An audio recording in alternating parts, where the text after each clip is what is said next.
बिस्मिल्लाहिर्रहमानिर्रहीम। अस्सलाम वालेकुम। मैं हूँ ज़ैनुल आबदीन। आप देख रहे हैं प्रोग्राम सच बात नुसरत मिर्ज़ा साहब के साथ।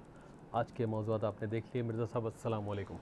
वालेकुम सलाम और अस्सलाम वालेकुम नाज़रीन कराम। आज जो मौजू है हमारा वो फिर वही है, क्योंकि मोहतरमा अमेरिका की नायब वज़ीर ख़ारजा यहाँ दौरे पर हैं और हम अब जो है वो सारे के सारे लोग उनसे मिल रहे हैं। चीफ़ ऑफ आर्मी स्टाफ भी मिल रहा है, वज़ीर ख़ारजा भी मिल रहा है।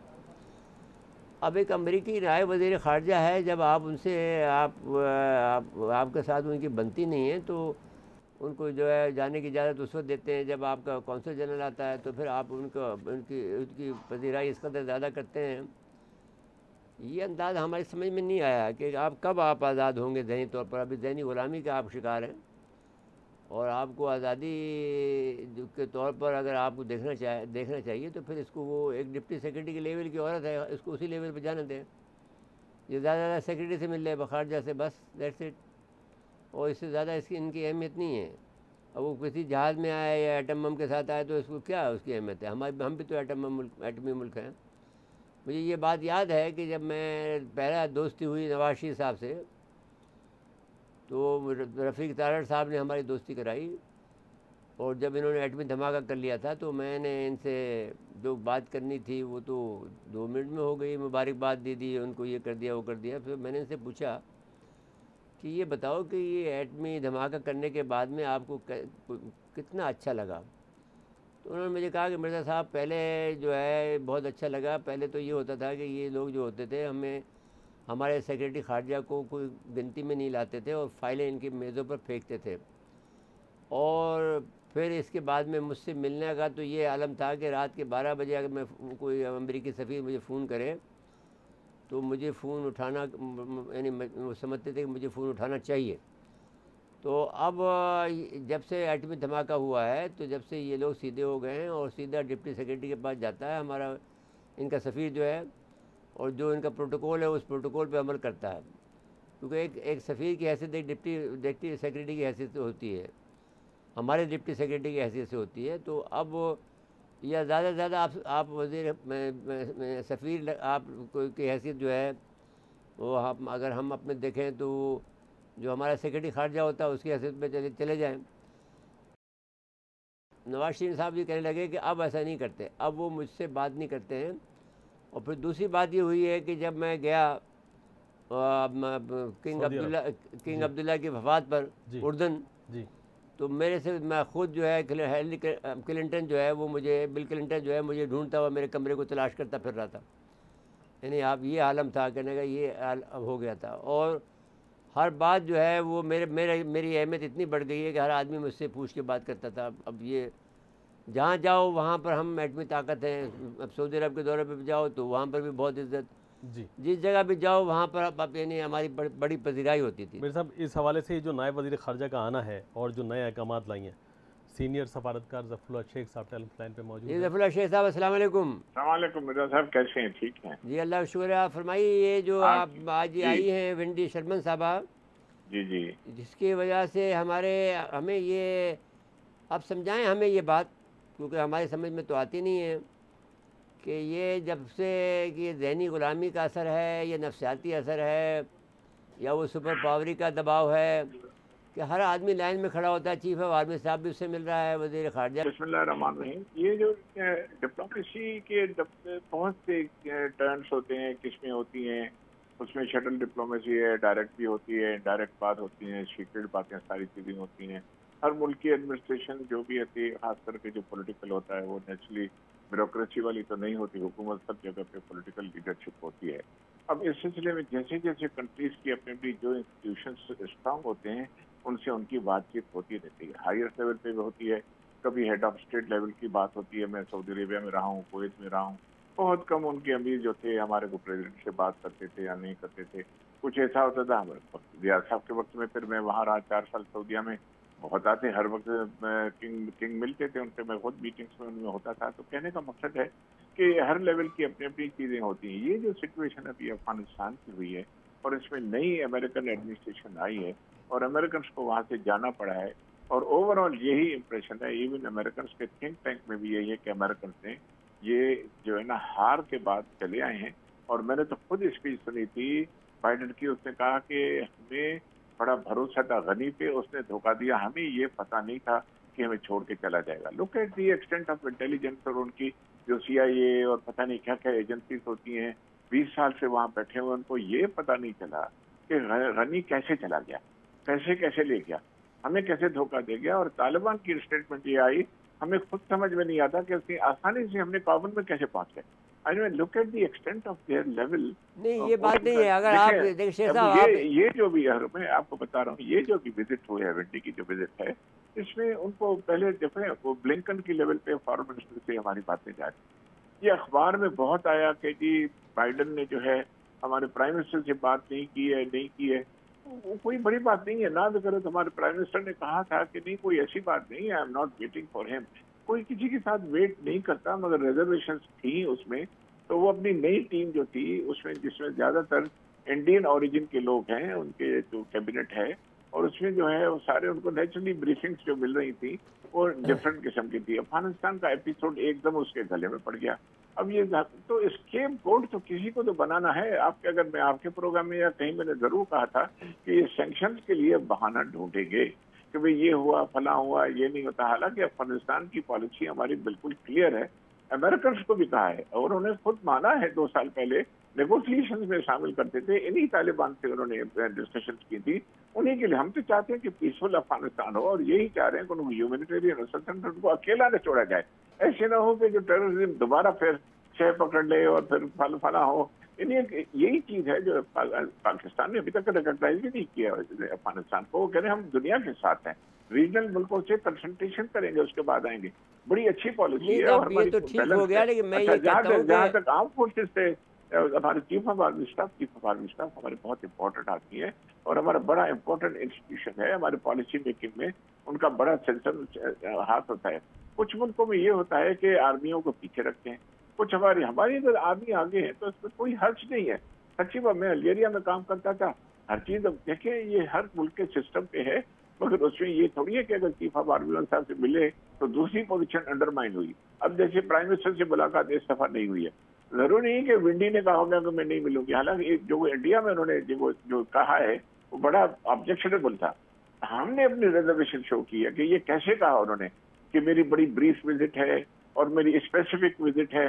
ये डिप्लोमेटिकली ऐसे नहीं कहते। You can dictate any nation now. हमें अमेरिकन ने जितना फोर्स डाला, जो हमारी पॉलिसी थी, प्राइम मिनिस्टर ने कहा कि नहीं, हम बेसिस नहीं देंगे, नहीं और नहीं देंगे। बिल्कुल सही किया। कभी ऐसे पहले नहीं था। पहले तो थे you are the master voice, हुक्म करो जो भी है। पुराने प्रेसिडेंट्स ने क्या किया, उन्होंने भी ये किया। जिया साहब ने क्या किया था। ये जो अफगान हमारे पास आए, ये गलत पॉलिसियों का नतीजा है। हमने 3 मिलियन अफगान सर पे बैठे हुए हैं जिनको पासपोर्ट दिए आपने। तो बंगालीस को पासपोर्ट दिए आपने, अरकान मुस्लिम्स को पासपोर्ट दिए। मैं बांग्लादेश में था, ट्राईपार्टाइट एग्रीमेंट में 40,000 बंगालियों अरकान मुस्लिम्स को उन्हें पाकिस्तानी पासपोर्ट दिए।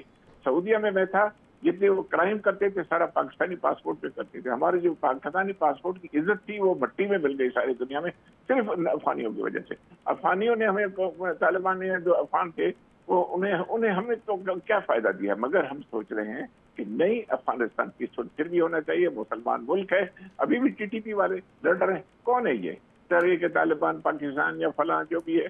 पाकिस्तान की पॉलिसी सही रही है, अभी जो है सही चल रही है, सही सिम्त में है। अगर ये नहीं मिली है कोई फर्क नहीं पड़ता। जो इन्होंने स्टेटमेंट ऑफ इंडिया में दी थी वो बहुत गलत स्टेटमेंट दी थी, और हमने इनको प्रोटोकॉल में नहीं दिया। आपको पता है कि जब ये वापस आई है एयरपोर्ट पे, सिर्फ DG हमारा लेने गया उसको। तो ठीक है, दूसरी लेवल की है, वो क्या बात है। नहीं देखिए सर, वो बिल्कुल सही किया है। नहीं तो नॉर्मली ये होता है कि अमेरिका का पहले सेकंड सेक्रेटरी भी आता था तो हमारा DG वहां उनको लेने जाता था। हमारे प्राइम मिनिस्टर जाके स्पेशल एयरपोर्ट पे रिसीव करते थे। मैं प्रोटोकॉल में रहा हूँ यहाँ, मैं DC भी रहा हूँ, डिप्टी चीफ ऑफ प्रोटोकॉल में काम किया है मैंने। ये जो आजकल के देखिए, इनको लेने नहीं गया। क्यों नहीं लेने गया? देखिए इसी वजह से कि हमने अपनी एक इनडायरेक्ट रिजर्वेशन शो की है कि आपने वहां जो हिंदुस्तान में बोल के आई हैं, इस तरह से बोलना नहीं चाहिए। You can't be a master of the game all the time. दुनिया चेंज हो गई है, ठीक है। अब उसके क्या होगा, इसके नतायज क्या होंगे, सैंक्शंस लगते हैं, नहीं लगते हैं, कुछ होते हैं। Pakistan is a big nation, is a very strong nation अल्हम्दुलिल्लाह now. A new regional group एक इमर्ज हो रहा है। एक मुसलमान जो है वो बिल्कुल अभी ताकत पकड़ रहे हैं और पाकिस्तान की तरफ सब देखता है। जी बहुत बहुत शुक्रिया शेख साहब। आई थिंक आपने जो पंच लाइन कह दी है कि पाकिस्तान इमर्ज हो रहा है एज ए प्लेयर और सब लोग पाकिस्तान की तरफ देख रहे हैं, तो that is a good thing for us. अल्लाह आपको ज़बान मुबारक करे और आमीन। जी बहुत बहुत शुक्रिया आपका वक्त देने का। अब मुझे ब्रेक के लिए कहा जा रहा है। नाज़रीन मुख्तसर वक्फा है, वक्फे के बाद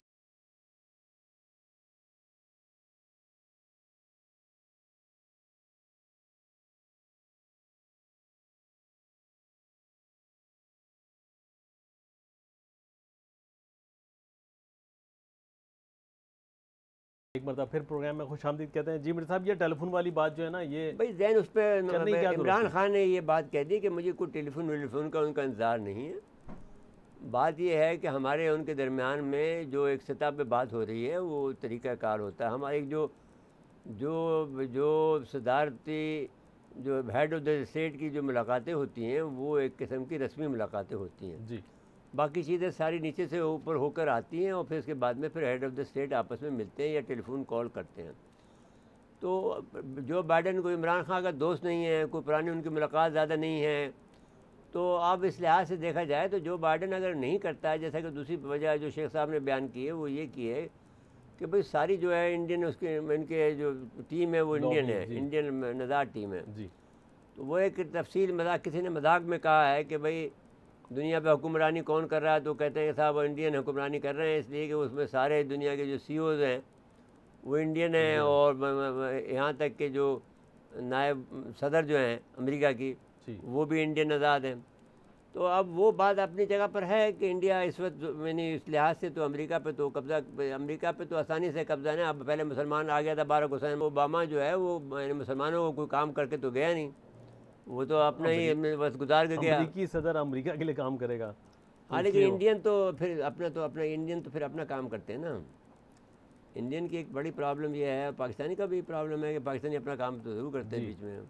अच्छा मेरे साहब, ये जो दहशतगर्दी के वाक़यात हैं ये फिर तालिबान को कितना कमज़ोर कर देंगे? इस तरह अगर 2-4 वाक़यात देखिए, अब 100 जो मस्जिद कंदूज में जो हमला हुआ है 100 आदमी शहीद हुए हैं और एक दिन पहले जो है तालिबान की और अमीरान के दरमियान में मुआहदा हुआ है, उसके जवाब के अंदर जो है उन्होंने ये दाइश ने हमला किया है। ये यहाँ की जो मस्जिद थी वो जो हज़ारे के लोग हैं या उनके किस किस्म के लोग हैं उन्हीं की मस्जिद पे इन्होंने हमला किया और 100 आदमी शहीद कर दिए और दावा भी कर दिया कि हमने मारा है।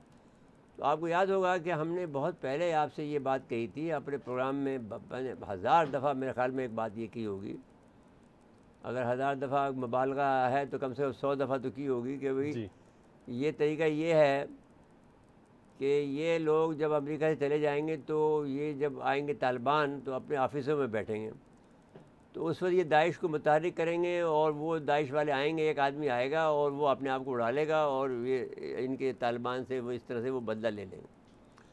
अभी जिस वक्त वो लड़ाई कर रहे थे तो उस वक्त वो भी छुपे हुए थे, ये भी छुपे हुए थे, तो पता नहीं चलता था। अब तो ये हुक्मरान हो गए, तो वो अब ये ख़तरा ये भी है कि हमारे यहाँ पर भी, जैसा कि ख़ुद इमरान खान ने ये बात कही है कि जो हमारे साथ में अपने जो बयान में कहा कि कोई 2.5 लाख जो आदमी आए हैं उसमें दाइश के लोग भी हैं और TTP के लोग भी हैं जी। लेकिन हमारी जो अदारे हैं वो कैपेबल हैं कि हम आइडेंटिफाई कर लेंगे, हम इनके साथ, हमारे ख़तरा भी ये है कि हमारे यहाँ भी वाक़यात हो सकते हैं। तो इस बात का ये गुमान न करें क्योंकि अफ़गानी तो इतने एक्सपर्ट नहीं हैं, लेकिन अफ़गानियों ने उनके ख़िलाफ़ एक ऑपरेशन भी किया था, उसमें अब तालिबान भी शहीद हुए थे और वो भी मारे गए थे। लेकिन ये काम जो है अब इंडिया इनकी सरपरस्ती कर रहा है और वो उसकी वजह से आपने याद किया कि हमने जो कल बात की थी कि वो गज़नवी के मज़ार पे गए हैं जी। तो इस तरह से उन्होंने पैगाम भी इंडिया को दिया है कि हम अभी महमूद गज़नवी हम में मौजूद है जी, तो हम आ सकते हैं इंडिया में। तो अब ये बात नहीं है, लेकिन बहरहाल इंडिया के पास इस वक्त पैसे हैं, वो पैसे के ज़रिए से दाइश को सपोर्ट कर रहा है और वो कहाँ से जाते हैं ये मालूम नहीं है, लेकिन बहरहाल पैसे ज़रूर वहाँ उनको दाइश वालों को मिल रहे हैं, बेतहाशा मिल रहे हैं। और डॉलर की रेट जो है जैसे वो बढ़े हुए हैं पाकिस्तान में, वो सिर्फ इस वजह से बढ़े हैं कि पैसा अफ़गानिस्तान जा रहा है जी। तो ये कैसे जा रहा है, तो लेकिन जो रेट बढ़ा दिए हैं। उस पर FIA ने बहुत कार्रवाई की है वैसे। हाँ देखें क्या की है, FIA ने अच्छा की मेरे तो है, साथ लेकिन ये जो दोहा में जो फिर इन लोगों की बैठक हुई है तो इस बैठक का बैठक कोई में जैन साहब, बैठक में जो भी हो, लेकिन तालिबान ने ये तो ज़रूर कहा है कि साहब हम बराबर की सतह पे बात करेंगे। लेकिन एक बात मुझे शुबा लगती है कि तालिबान और इनके दरमियान में कोई जो खुफिया माहदा है, जिसके बारे में हमने आपको कई दफ़ा कहा है कि जिसके तहत ये लोग निकले हैं, तो वो माहदा खुफिया है और उसके तहत उनसे बहुत सी ऐसी बातें हैं जो अभी तक मंजर आम पे नहीं आई हैं। जी वो उनका वो लोग जिक्र करेंगे, क्योंकि भाई कहेंगे देखिए हमने आपको जाने दिया, हमने तो कोई हमला आप पे नहीं किया, अब आप अपना वादा पूरा करें, हमारे फ़ंड रिलीज़ करें, हमें जो मदद चाहिए वो दें, जो आपने वादा किए थे वो पूरे करें। तो हम हर बात आपको करने को तैयार हैं। जो या जो आपको जो आपके मुतालबात हैं, मिसाल के तौर पर ख़वातीन को देने का या फ़राग हर एक को देने का, वो हमने दे दिए हैं भाई। उन्होंने अब उज़्बेक भी ले लिया, ताजिक भी ले लिया, हज़ारा भी ले लिए हैं जी अपने उसमें कैबिनेट में। लेकिन हमें फिर हुकूमत करने दें, हम आज़ाद हैं। जब उस पर कहा है ना शाहीन ने, सुहेल शाहीन ने, जो कि उनका नायब वज़ीर ख़ारजा है, कि साहब हम बाबर की सतह पे बात करेंगे, जी तो वो अपनी जगह पर है। तो अब अगर बराबर की सतह पे बात करेंगे तो कैसे आप बराबर की सतह पे हो सकते हैं, क्योंकि वो अभी पैसे तो आपके दबा के बैठा हुआ है। जी तो वो ब्लैकमेल करते हैं इस तरह। ब्लैकमेल तो करते हैं, हर एक को करते हैं। हमने पहले भी कहा कि आप पाकिस्तान से भी कहा कि अपने पैसे वहाँ कल से ही आपने निकालो। बताया सऊदी अरब को ब्लैकमेल करते हैं, उनके हाँ, पैसे पैसे रोक नहीं के देते रखते उनको। हैं। आप यकीन मान लीजिए कि बरतानिया, सऊदी अरबिया इतना मजबूर है कि आपको पैसे देना चाहे भी नहीं दे सकता है। यूरोप वालों को ब्लैकमेल करते हैं। हाँ, वो क्या करता था पिछली दफ़ा जब ये आया था, आपको 2.5 बिलियन दे के चला गया था चुपचाप से, तो वो खुद लेके आया था अपने पास।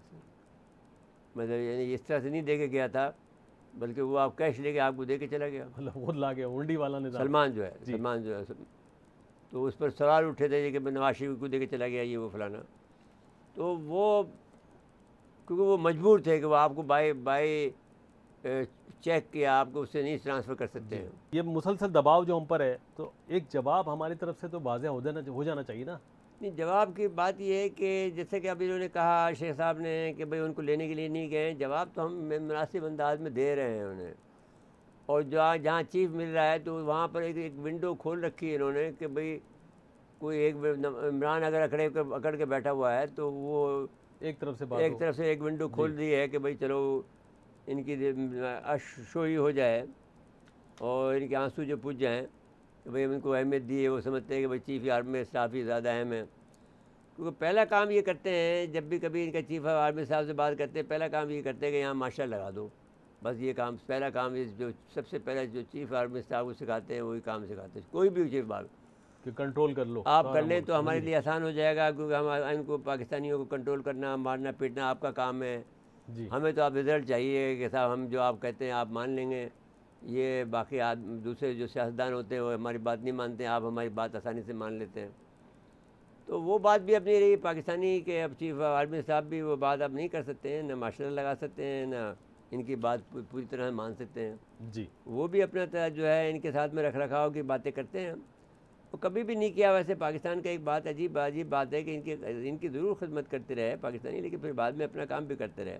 बिल्कुल नहीं करते तो फिर हम एटमी ताकत कैसे बनते हैं, नहीं करते तो हम कैसे इंडस्ट्रियलाइज कंट्रीज बनते हैं। तो जब वो किताब आई है कि जब नेवर एग्जिट फ्रॉम पाकिस्तान तो फिक्स पाकिस्तान जी। तो भाई एक बात ये है कि पाकिस्तान का टैलेंट इतना ज़्यादा है, इतना ज़्यादा है कि अगर आप उस टैलेंट को इस्तेमाल करें और आपके पास इतने यानी उसको टैलेंट को इस्तेमाल करने का तरीका ही आपको अगर आता हो, कोई पैसे की ज़रूरत नहीं है। ये इतने कमाल के लोग हैं कि आपको 10 गुना जो आपका कर्जा है वो 10 गुना जितना कर्जा इस वक्त उससे 10 गुना उतार सकते हैं। टैलेंट नज़र भी आ रहा है। अगर आप मलिक रियाज की मिसाल देख लें, कोई भी जो फील्ड में चले जाएँ, नहीं आप ये बात देखिए, अभी देखिए आप ये देखिए कि जब इंजीनियर्स को नौकरी नहीं मिल रही है तो क्या कर रहा है, वो फूड स्ट्रीट में बन रहा है। वो पेंडा का वो बन गया है, वो किसी बाइक का बन गया है, फूड पांडा चल तो रहा है। जो कुछ भी हो, फूड पांडा का भी एक नई स्कीम बनी ना साहब उसमें। जी। अब उससे ये फ़ायदा हो गया कि आपको एक बाइक या हो गया, आपको अगर कहीं दवा तभी मंगानी हो तो आप मंगा लें, 100 रुपये उसको दे दें तो उसको भी मिल गया आपको। आपका भी तो पेट्रोल खर्च होता है ना दवा लाने के लिए, बिल्कुल होता है। तो वो दोनों का काम हो गया, सस्ता काम हो गया। मतलब लोग रास्ता निकाल लेते हैं। आपके यहाँ पर बहुत ज़हीन लोग हैं। बिल्कुल ठीक है। मुझे ब्रेक के लिए कहा जा रहा है, ब्रेक के बाद आएंगे तो चेयरमैन नायब की तौसीह वाला मामला लाहौर हाई कोर्ट में चैलेंज हुआ है, बलूचिस्तान के वज़ीर आला के खिलाफ तहरीक अदम-ए-एतमाद है और IMF के अहकामात हैं, इन पे बात करेंगे। थोड़ा वक्फा है, वक्फे के बाद दोबारा आते हैं।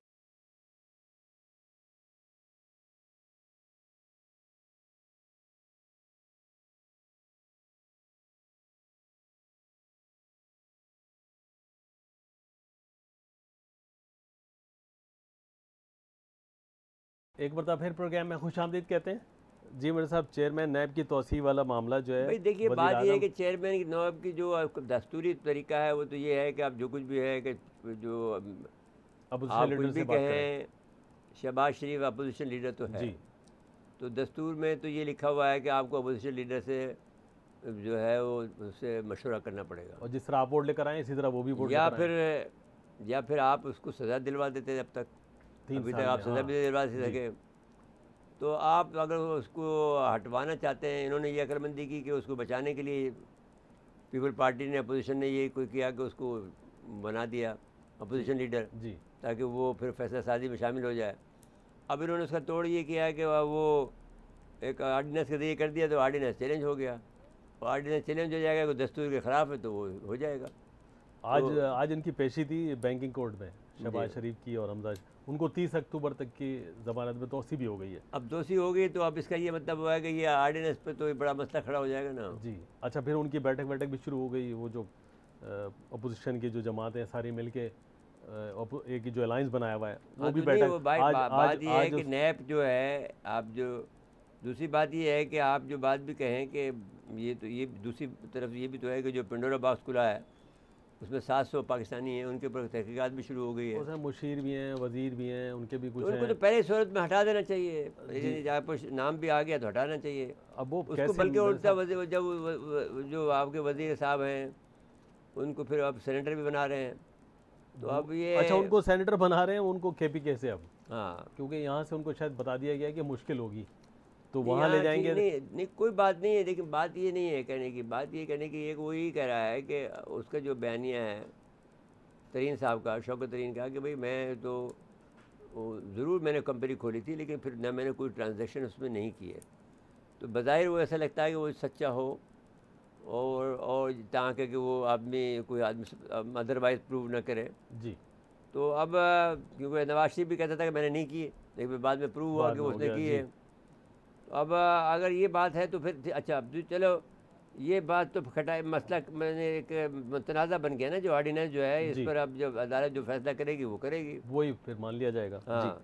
अच्छा, ये बलूचिस्तान के वज़ीर आला, बलूचिस्तान में अब ये जाम कमाल साहब को इतना नहीं चाहिए, इतने सख्त उनके ख़िलाफ़ हो रहा है, जो आज जो है शायद आज या कल में उनके खिलाफ 24 घंटे के अंदर जो है तहरीक अदम एतमाद पेश हो रही है। असेंबली का इजलास बुलाया जाएगा, वो गवर्नर साहब की तरफ से तब होगा ना, तो वो तो अभी टाल मटोल चल रहा है। तो वो आप उतने आदमी की अगर दरख्वास्त आ जाएगी तो वो ज़ाहिर है बुलवाना तो पड़ेगा। अभी सेनेट का जो चेयरमैन है वो नाकाम हो गया है, सब जो संजरानी साहब ने बड़ी कोशिश की संभालने की, नहीं संभाल पाए, तो मामला संगीन होगा, क्योंकि बात ये हुई क्या तो ये कि वो ईमानदार आदमी होगा या फिर वो इनके मुतालबा ज़्यादा होंगे वो नहीं पूरा कर सकता होगा। फिर साहब ज़ाहिर है वो आपने मुख्तलिफ पार्टियों को जोड़ा है, मुख्तलिफ ग्रुप्स को मिलाया है, मुख्तलिफ कबाइल को मिलाया है, तो हर एक के अपने अपने मुतालबात बड़े शदीद होते हैं इनके। अच्छा, ये सब लोग एक दूसरे के रिश्तेदार भी हैं आपस में जी।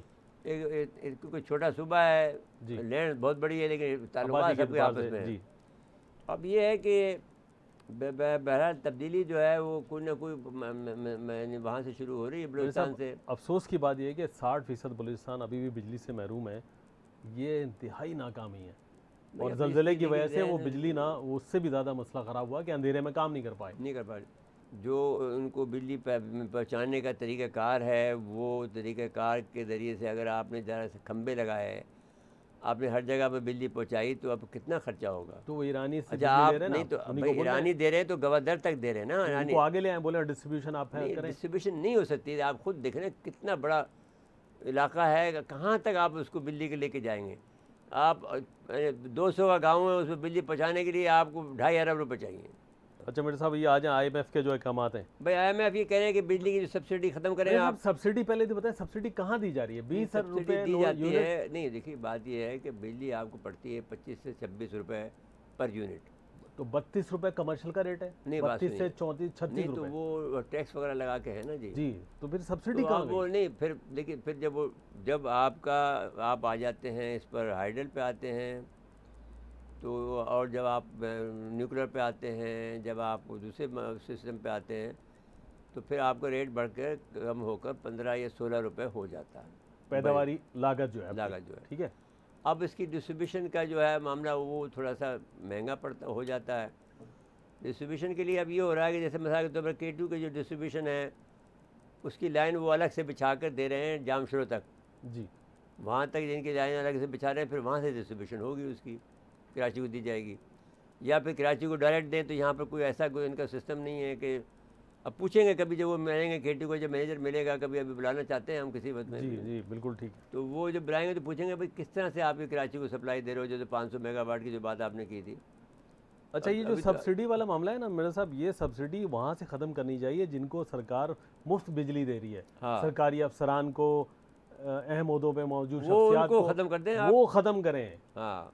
और जो और जो लोग, अब मसला एक और भी है बलूचिस्तान का जो आपने कही, बलूचिस्तान में ये है कि बिजली के पैसे नहीं देते हैं। खैबर पख्तूनख्वा में बिजली के पैसे नहीं देते। ये तो बहुत सारे कराची के, याद है आपको एक वीडियो जो आई थी, कराची का इलाका था वो कह रहा आओ काट के दिखाओ बिजली की। वो कह रहा खड़ा हो गया था मुकाबले में। अब बताएं। इसी तरह से आपके वो खैबर पख्तूनख्वा में थे, में यही खड़े हैं कि आप बिजली काट के दिखाओ जी। अब जिस ज़माने में नवाशी था तो हम जब KSC की मीटिंग में गए हम, तो उसमें हमें ये कहा कि साहब बात क्या करें। एक ब्रिगेडियर साहब थे, उन्होंने कहा साहब मसला ये खड़ा हो गया कि एक हमें पता लगा कि एक आदमी ने एक अपने घर के पास एक PMT लगा रखी है और उसमें वो किसी को बिजली नहीं देता। तो उस वक्त मैंने क्या किया कि मैं बग़ैर वर्दी पहनकर और मैंने मार्च किया अकेला, और वो जाकर फिर मैंने उसको PMT पे कब्ज़ा किया। तो मेरे पर कोई फायर नहीं आया। अगर कोई नॉर्मल आदमी जाता तो फिर वो लोग फायर करते थे। अब इतने ताकतवर लोग थे कि फायर करते थे, लेकिन क्योंकि वर्दी देख कर वो चुप हो गए कि ब्रिगेडियर को मारा। तो फिर तो किस्सा उसने खुद बयान किया कि सर मैं खुद गया और जाके फिर मैंने उसको PMT से दूसरों को बिजली दी।